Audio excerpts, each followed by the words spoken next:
Hola, hola chicos, ¿cómo están?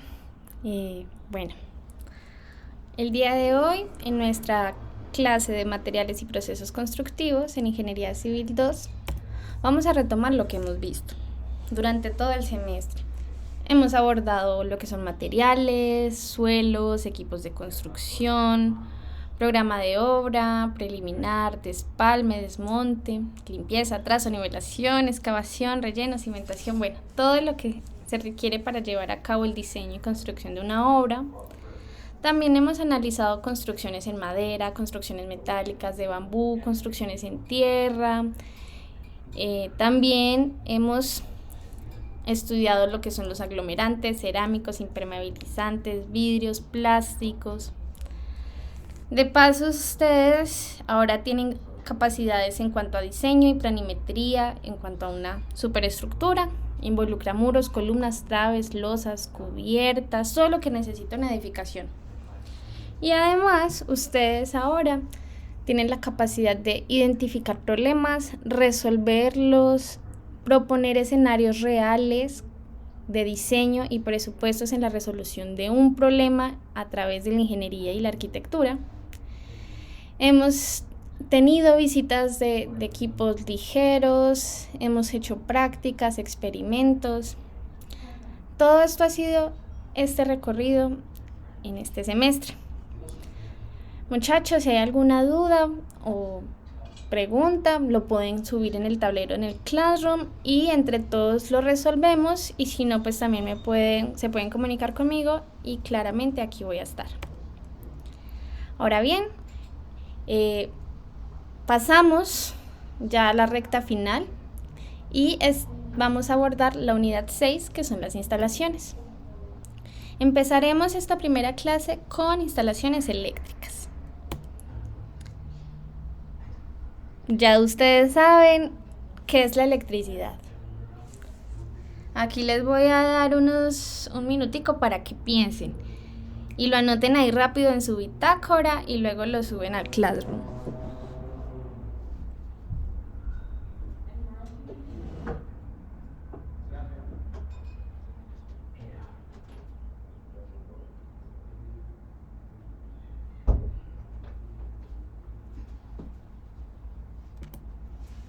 La electricidad podemos decir que es una forma de energía, y antes de que empecemos a darle esta definición, entonces, ¿qué es energía?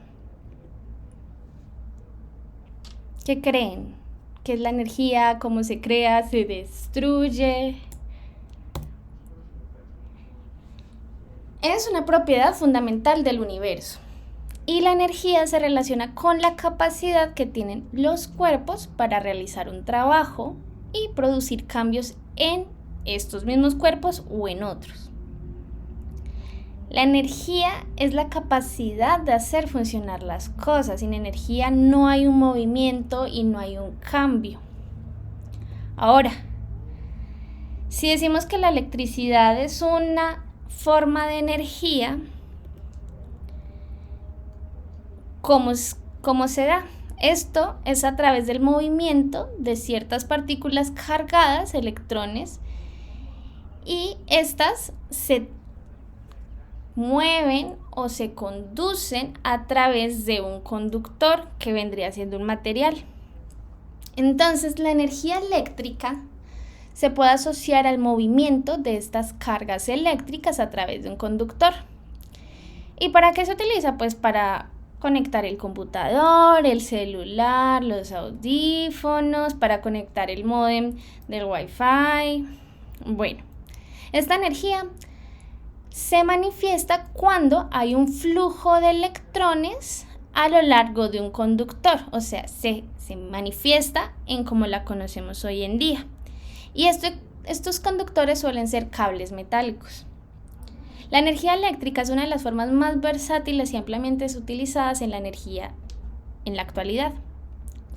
Entonces, para transmitir la energía eléctrica es necesaria una instalación eléctrica, que viene siendo un sistema que está diseñado para proporcionar esta energía de manera segura, eficiente y de transportarla a los diferentes tipos de edificaciones y estructuras.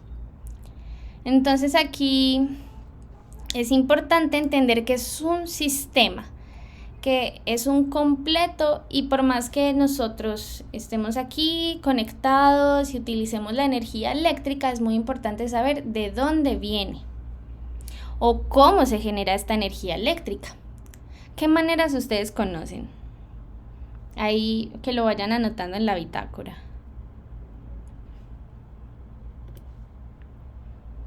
Una de las más conocidas son las hidroeléctricas, que utilizan la energía cinética del agua en movimiento para generar electricidad. Esto se logra al capturar la energía del agua que está en movimiento. Normalmente esto se hace a través de presas y embalses, y el agua que está almacenada en el embalse se libera a través de unas turbinas hidroeléctricas que convierten esta energía hidráulica en energía mecánica. Y luego esta energía es llevada a un generador que convierte esta energía mecánica en electricidad. Aquí vamos a ver un poco cómo funciona esto. ¿Cómo funciona una central hidroeléctrica? Beto adora los videojuegos y es el campeón entre sus amigos. Su padre es escritor y trabaja en casa todo el día usando la computadora. Su madre siempre está pendiente del trabajo de papá y por ello todo el tiempo le prepara café. Ahora, ¿usted sabe qué tienen en común el videojuego de Beto, el trabajo del padre en la computadora y la cafetera de su madre? La respuesta es la energía eléctrica. ¿De dónde proviene la energía eléctrica? Se puede conseguir de varias formas. Por ejemplo, de la quema de petróleo, carbón o gas, o de la fusión nuclear. Incluso el movimiento de las aguas de un río puede generar electricidad. Esto que usted ve es una central hidroeléctrica. La energía que produce una hidroeléctrica es la más segura y limpia que existe y el costo es muy bajo. Todo lo contrario de lo que sucede con el petróleo o carbón. Y eso es porque la materia prima utilizada para producir energía es agua, un combustible completamente renovable. El proceso no es tan difícil de entender. Vamos a ver. Después de un estudio cuidadoso para no perjudicar el medio ambiente, el agua del río es represada en un embalse. Cuando hay lluvias, las compuertas se abren y dejan pasar el exceso de agua. El agua de la represa entra con gran presión con dirección a las turbinas, que son las responsables de la generación de la energía. El agua pasa y las hélices de las turbinas giran con gran velocidad, convirtiendo la energía mecánica en energía eléctrica. El transformador aumenta la fuerza de la energía y logra que viaje por los cables y que llegue a las casas, las escuelas, los videojuegos, las computadoras y las cafeteras. Pero seguro que usted se está preguntando ¿qué pasó con toda el agua que pasó por las turbinas? La respuesta es nada. El 100% de ella regresa al río para ser usada con la misma calidad de antes y puede ser usada también para consumo humano, en los procesos industriales y hasta para abastecer a otra hidroeléctrica instalada más adelante. Bueno, aquí también podemos comprender un poco cómo es este sistema eléctrico, en este caso generado a través del movimiento del agua. Y aquí yo los invito a ustedes a ser siempre muy críticos en todo lo que tanto yo como cualquier persona les enseñe, les muestre o les comente. Y para esto, pues definir qué decisiones tomar, ¿cierto? Entonces las hidroeléctricas hacen estos embalses o represas, cambian el flujo del agua y luego la liberan para poder generar este movimiento y luego por las turbinas y la energía y todo esto. Aquí al final del video hace la pregunta de qué pasa con esta agua, ¿no? Y hace mención sobre todo que el agua sale en la misma calidad.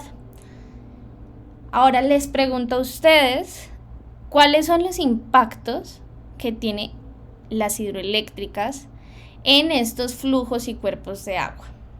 Para que lo vayan anotando ahí en la bitácora.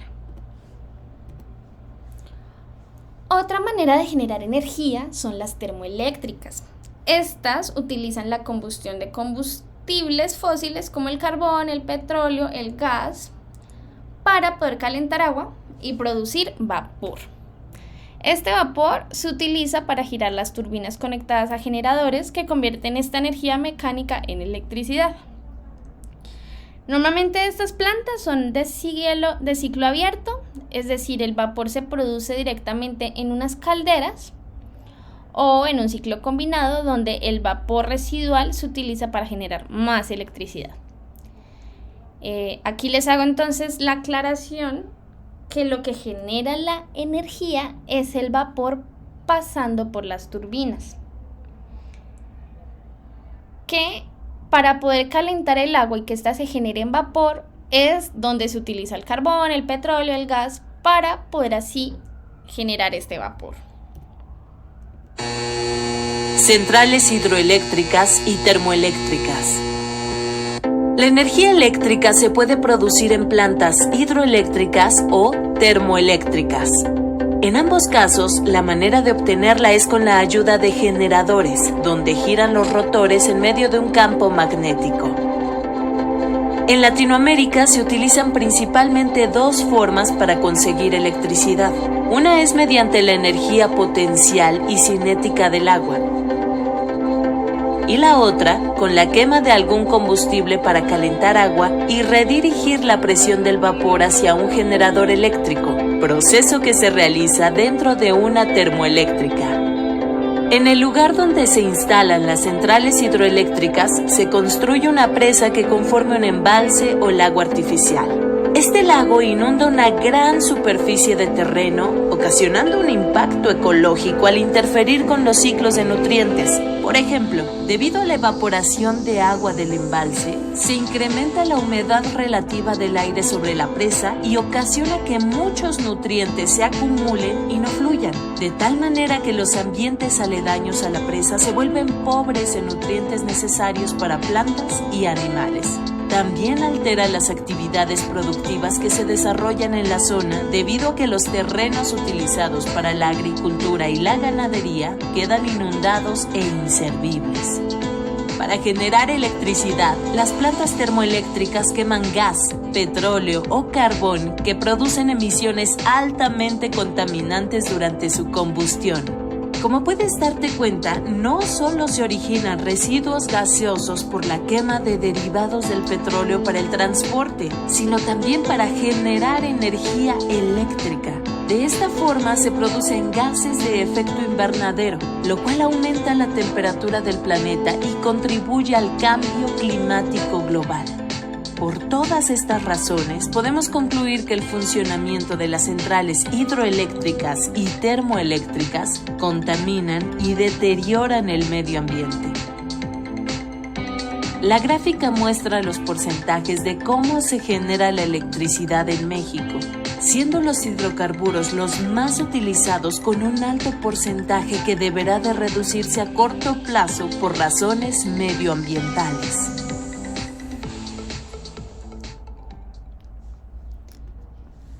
Aquí entonces les pregunto cómo,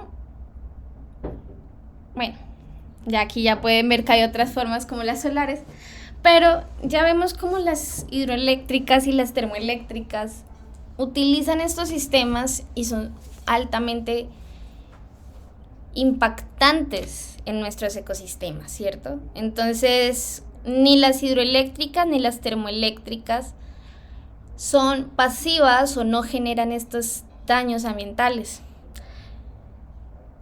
Es nuestra misión como futuros ingenieros, futuros arquitectos y arquitectas e ingenieras, y como futuros profesionales en general, proponer y llevar a cabo nuevos sistemas para algo tan necesario y fundamental como lo es la energía, poderla captar o distribuir y utilizar sin la necesidad de afectar de tal manera los ecosistemas, ¿no? Entonces aquí, yo no sé ustedes, pero el hecho de extraer petróleo, gas y carbón para ponerlo en una caldera y calentar agua para generar electricidad, siento que deben haber otras formas, ¿no? O es algo que en su concepto suena como obsoleto o que ya no deberíamos hacer de esa manera. Vemos lo contaminante que es extraer petróleo y que lo utilizamos en muchas cosas, en la creación de plásticos, de materiales, en la gasolina, en muchas otras cosas que, digamos, nos dan más servicios. La gasolina nos mueve, nos lleva de un punto a otro, necesitamos vehículos. Entonces, ¿por qué seguimos utilizando el petróleo para calentar agua y generar energía, cuando necesitamos el petróleo para otras cosas, para la producción de plásticos? En nuestros celulares, en nuestras casas, en los aviones, en todos los elementos que hay en nuestras vidas hay plástico, y esto se hace desde el petróleo. Entonces, aquí, pregunta ahí para que la vayan desarrollando en bitácora. ¿Ustedes creen que las termoeléctricas pues sí funcionan, pero podrían haber otras maneras más pasivas, como es, digamos en este caso, los generadores solares? Una planta de energía solar utiliza paneles solares fotovoltaicos, los convierte en energía solar, esta energía solar en electricidad. Los paneles están compuestos por células fotovoltaicas que absorben la luz solar y generan corriente eléctrica a través del efecto fotovoltaico. Y esta electricidad se puede utilizar directamente en el lugar donde se genera, o ya se puede almacenar en baterías, o pues distribuirla. Contribuye a disminuir el consumo de combustibles fósiles y aporta a la diversificación de la matriz energética a nivel mundial, y así protege también al medio ambiente. ¿Cómo la luz del sol se transforma en energía eléctrica? La luz del sol es recibida por las celdas fotovoltaicas, donde interactúa la radiación solar y el material semiconductor de cada celda, que transforma la energía solar en electricidad, en forma de corriente directa. Estas celdas se agrupan en paneles y se sitúan en hileras conectadas entre sí para generar la mayor cantidad de energía. Toda esa energía, en forma de corriente directa, es llevada hacia un inversor que la convierte en corriente alterna de bajo voltaje. Una vez hecho esto, la energía se envía hacia una subestación que aumenta su voltaje y luego puede ser llevada a hogares. Ok. Ya vemos cómo funcionan en grandes aspectos estos huertos solares. En el caso aquí de Guadalajara o de Jalisco, hay una empresa que se llama Fortius y ellos hicieron un huerto solar, es una electromecánica, y está el huerto solar Jalisco 1, que está ubicado hacia el sur de Guadalajara, y vamos a ver cómo funciona esto. Esto es un huerto solar, aquí hay muchos paneles solares conectados entre sí en un gran terreno y está analizada el camino del sol, cuánta energía se capta, pues toda la ingeniería que trae hacer un huerto solar. Estos paneles solares tienen altas tecnologías que lo que hacen es que, dependiendo su programación, teniendo en cuenta el camino del sol y otros aspectos del clima, pues se van moviendo, como podemos ver acá. Una posición cada hora del día. Y esta va a variar pues de acuerdo a su programación. Hay ocasiones que el viento está muy fuerte y es en automático, dejan su programación para ponerse en 0 grados. Entonces hay que concebir todos los elementos que podrían suceder en esos huertos solares, como es el viento. Estos paneles solares, teniendo en cuenta todos estos aspectos ambientales, se ubican dependiendo de la ubicación, se posicionan dependiendo de la ubicación del sol. Como podemos ver, los del fondo, estos son los que tienen el sistema que se van moviendo con el camino del sol, y estos están fijos, ya que debido al terreno, al presupuesto y a todo, se posicionan mirando hacia donde hay más captación solar. Bueno, aquí como pueden ver, todos estos paneles están conectados entre sí y llegan a unos inversores en donde cambian esta energía y la transforman en una energía que puedan manejar. Esto va siendo todo un sistema.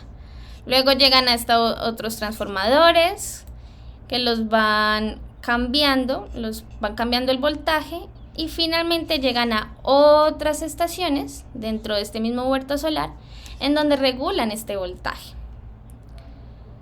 para así poderlo transportar a otros lugares. Esto fue una visita de campo que realicé durante mi maestría, y aquí hay un esquema súper fácil. Entonces, la energía generada a través de los paneles fotovoltaicos son llevados a un regulador de carga, que luego son llevados al controlador principal, que viene siendo este, y finalmente los llevan a alguna estación y luego a lo que es el consumo. Más adelante les voy a explicar bien cómo funciona esta regulación de cargas y el control y el cambio de energía mecánica eléctrica. Otro tipo pasivo de generar energía son las eólicas. Estas plantas utilizan la energía cinética que tiene el viento para hacer girar grandes turbinas eólicas, y estas turbinas están conectadas a generadores que convierten esta energía mecánica en electricidad. Las plantas eólicas además están ubicadas en terrenos lejanos, con mucha tierra o cerca al mar, y esta capacidad de generar electricidad o energía depende de la velocidad y la consistencia del viento que hay en el área. Entonces por eso están ubicadas siempre en lugares muy lejanos. Por otra parte, también hay plantas nucleares que utilizan la fisión del uranio, que se lleva a cabo en un reactor nuclear, y al calentar este uranio libera una gran cantidad de energía que calienta el agua para evaporarla, y este vapor se transporta junto con la turbina generador mediante un circuito de vapor, y luego hace el vapor que gire en las turbinas y se genera lo que es la energía mecánica en electricidad. Cuando el vapor del agua ha pasado por la turbina, se envía a un condensador donde se enfría y se vuelve líquido. Y después el agua que se transporta vuelve a conseguir el vapor, cerrando así el ciclo del agua. Aquí vemos cómo funciona. Entonces, el uranio se calienta. Esto se genera el vapor pasa por la turbina y genera electricidad. Pero entonces todas estas torres de refrigeración lo que hacen es calentar y enfriar el agua para poder utilizar lo que es el vapor para mover la turbina. El mismo concepto que las plantas termoeléctricas. Entonces, ¿hasta cuándo vamos a seguir extrayendo uranio, extrayendo petróleo, extrayendo todos estos elementos, generando una cadena sin fin de contaminación, simplemente para calentar agua y hacer mover la turbina y generar electricidad, ¿no? Ahora, cuando ya sabemos las distintas maneras de generar la energía, vamos a transformarla. La electricidad que es generada en estas plantas tiene un voltaje muy alto. Ahora, para reducir las pérdidas durante la transmisión es necesario elevarlo, pero esto se hace a través de un transformador elevador que aumenta el voltaje antes de transmitirlo. Aquí vamos a ver cómo funciona un transformador de voltaje. El transformador, dispositivo eléctrico que permite aumentar o disminuir la tensión en un circuito. Los transformadores son importantes en la distribución de energía eléctrica, ya que elevan el voltaje de la electricidad generada en una central eléctrica a los niveles necesarios para transmitirla de manera eficiente, y otros transformadores la reducirán para su uso en las diferentes localizaciones. Pero, ¿por qué utilizamos altos voltajes? Porque para transmitir a grandes distancias es deseable usar un voltaje tan elevado y una corriente tan pequeña como sea posible, ya que esto reduce las pérdidas en la línea de transmisión y permite utilizar alambres delgados, con lo cual también se reducen los costos de los materiales. Es por eso que se transmite la potencia en muy altos voltajes y luego mediante transformadores se va reduciendo la tensión y por ende aumentando la corriente. Los transformadores solo funcionan con corriente alterna y no con corriente continua, porque se requiere que el campo magnético generado por el conductor o cable sea variable, y este se produce con corriente alterna, ya que al cambiar de dirección constantemente el campo aumenta y disminuye. En cambio, con corriente continua también nos generará un campo magnético, pero en este caso no varía, es fijo. Una vez aclarado esto, veamos cómo funciona. Los transformadores constan de 3 piezas principales: el núcleo, que es generalmente de material ferromagnético, y 2 juegos individuales de bobinas de alambre que están aislados entre sí y no forman una conexión eléctrica física. Las bobinas se denominan devanado primario y secundario. Al aplicar corriente alterna al devanado primario del transformador, la bobina crea un campo magnético pulsante, como lo vimos anteriormente. El núcleo del transformador trabaja para dirigir la trayectoria del campo magnético entre las bobinas primaria y secundaria. Si no hubiera núcleo, se desperdiciaría la mitad o más del campo magnético generado en el devanado primario, así que el núcleo es necesario para evitar este desperdicio de energía. Una vez que el campo magnético llega al devanado secundario, fuerza a los electrones dentro de ella a moverse, creando una corriente eléctrica alterna. Se descubrió que al usar un núcleo sólido no era ideal, porque se perdía mucha energía en forma de calor debido a algo llamado corrientes parásitas, o también llamado corrientes de Foucault. Para ayudar a esto, los núcleos ahora están hechos de láminas de hierro aisladas entre sí para ayudar a dispersar el calor de manera más uniforme y evitar la pérdida de energía. La función principal de un transformador, como mencionamos, es aumentar y reducir el voltaje del devanado primario hacia el secundario. Esto se hace simplemente ajustando la relación de bobinas de un lado al otro. Si hay menos vueltas en el devanado secundario que en el primario, esto se denomina como transformador reductor. Y si esto ocurre a la inversa, se denomina como transformador elevador. Ahora veamos un ejemplo de un transformador reductor, es decir, que el voltaje resultante en el devanado secundario será menor que en el primario.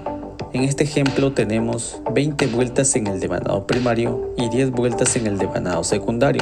Para determinar la disminución del voltaje que se produce en este transformador, podemos usar una fórmula de proporción simple. Esta fórmula simplemente establece que la relación entre la tensión secundaria y la tensión primaria es igual a la relación del número de espiras de la bobina secundaria con el número de espiras de la bobina primaria. Reorganizando la fórmula y luego dividiendo 10 vueltas por las 20 vueltas, obtendremos 0.5 por los 120 voltios, y esto nos da como resultado un voltaje de reducción de 60 voltios en la salida. Como ven, los transformadores son dispositivos bastante simples, y una vez que la comprensión básica está ahí, están disponibles en una variedad de tipos que incluyen energía, aislamiento, procesamiento de señales, detección de corriente y mucho más. Espero les haya servido el video. Nos vemos hasta la próxima. Ok, aquí ya podemos como comprender más a profundidad cómo es que se generan estos voltajes, para qué se usan y cómo podemos aprovecharlos, ¿no? Entonces aumentamos el voltaje cuando lo vamos a transmitir para que sea más eficiente, pero antes de llegar al consumo lo bajamos, y así vamos cambiando esta variación de la electricidad y evitamos pérdidas y hacemos que el proceso sea mucho más eficiente. ¿Para qué es necesario entonces aumentar o disminuir el voltaje? Para su transmisión a larga distancia. Entonces ya vimos cómo estas generadoras eléctricas están usualmente alejadas de los centros urbanos. cómo transmitimos de estas distancias hacia nuestros hogares.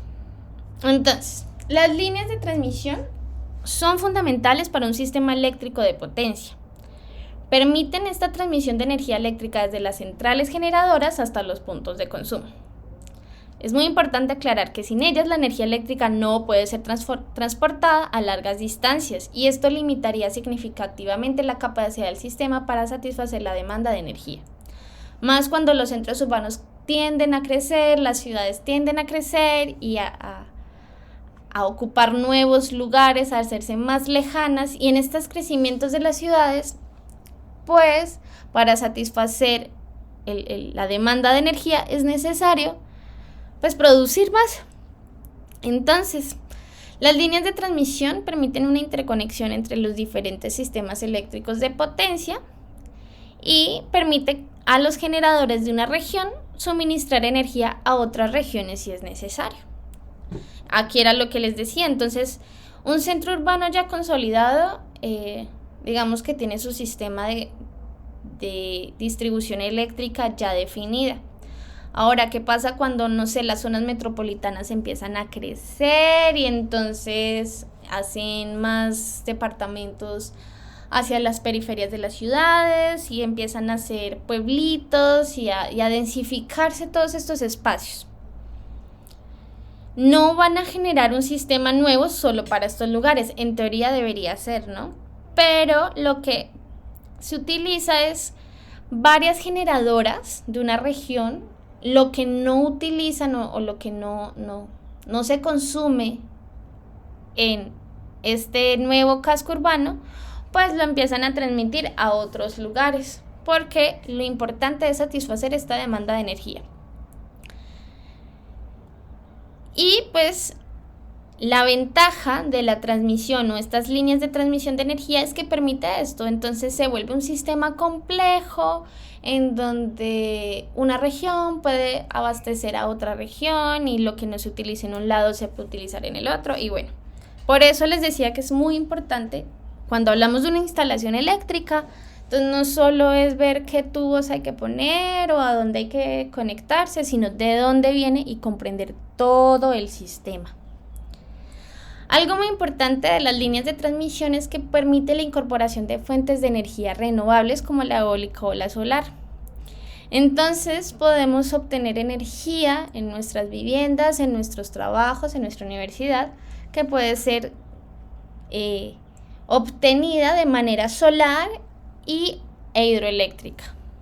Entonces esta combinación e incorporación de fuentes de energía en este sistema nos ayuda bastante.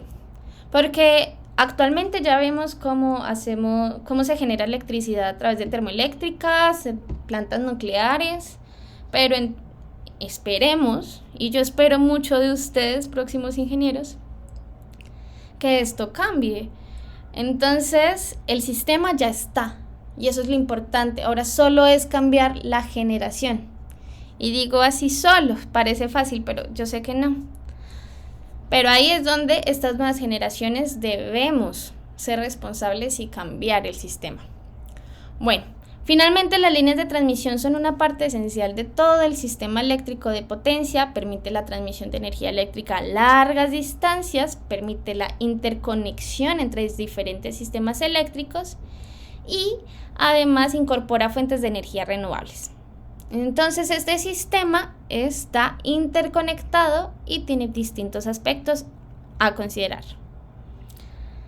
Una de las maneras de transmitir la energía es a través de torres eléctricas. Aquí hemos visto, entonces cuando están cerca estas generadoras o cuando vamos por carretera, cuando vamos de viaje, vemos este tipo de torres que en promedio manejan un voltaje de 1000 kilowatts.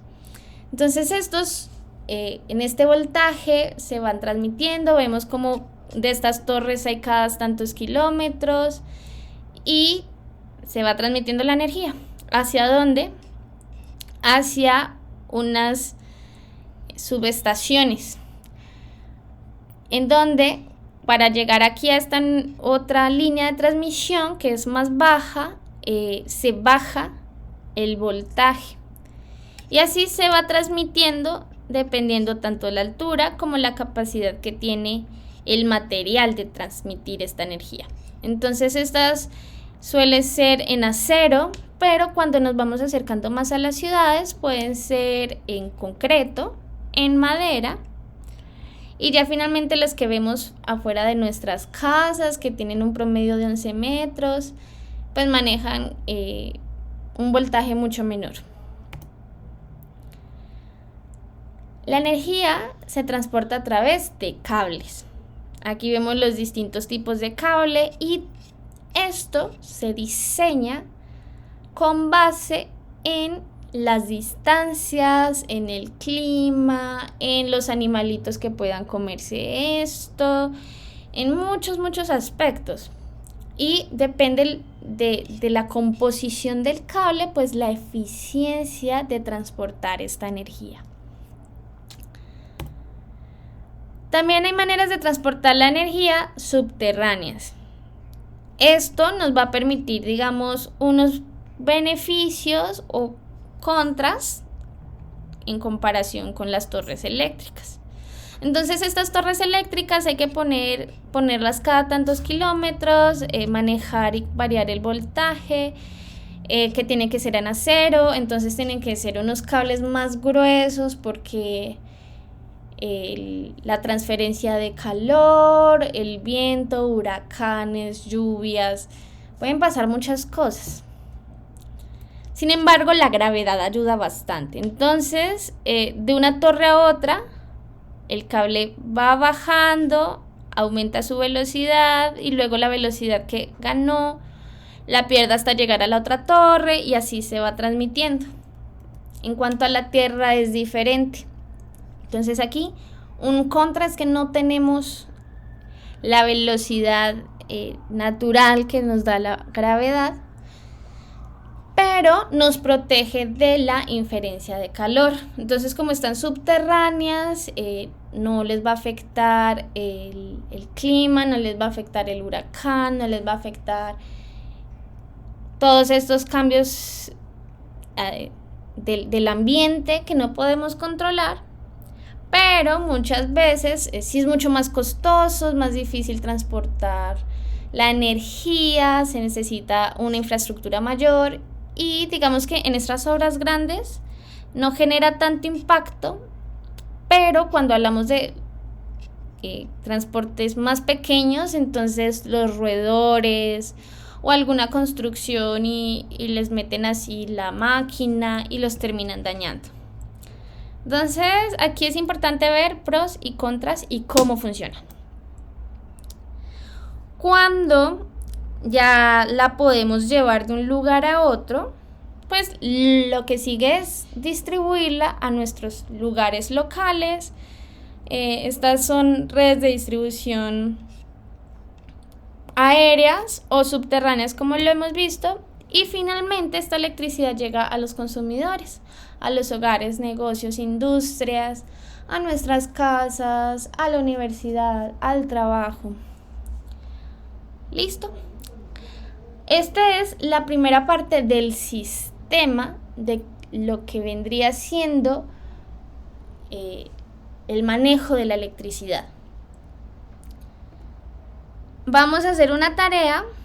Vamos a hacer un análisis, muchachos, de dónde vivimos y vamos a identificar cuál es la fuente de energía más cercana o la que nos distribuye a nosotros.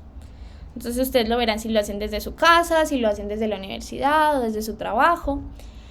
Y van a identificar, van a investigar, van a saber de dónde viene la energía que ustedes usan. Y van a hacer un croquis o un mapa, una ruta, una guía de este sistema de transmisión eléctrica. Entonces, desde dónde se produce, a qué subestación llega y de qué subestación yo me estoy alimentando. Por ejemplo, el huerto solar de acá de Guadalajara envía toda la energía eléctrica captada a una subestación que está en este punto. Y de esta subestación se alimenta este poblado cercano. Entonces esto es la tarea que ustedes van a ver, van a buscar donde ustedes viven, digamos ustedes viven aquí en una casita y se ponen a analizar cuál es el sistema, hacia dónde va, buscan en internet, en Google Maps, en Google Earth, buscan, hacen su investigación y hacen un croquis súper sencillo, así como este. ¿Por qué es importante esto, muchachos? ¿O por qué considero que es relevante antes de ponernos a saber cómo debemos diseñar una instalación eléctrica o cómo es un plano eléctrico o a quién hay que llamar o simplemente muchas veces en el campo y al menos en la arquitectura dejamos estos deberes a otros profesionales, ¿no? Entonces, como arquitectos, muchas veces simplemente diseñamos que la lámpara sea bonita, pero no imaginamos dónde va a estar el conector y este conector dónde va a pasar la tubería y esta tubería hacia dónde se va a conectar y finalmente hacia qué poste. Y luego vemos que todo es este sistema completo. Así que es indispensable partir de las generadoras de energía antes de ponernos a hablar de edificación. Nos vemos en una próxima clase, muchachos, y espero sus tareas. Adiós.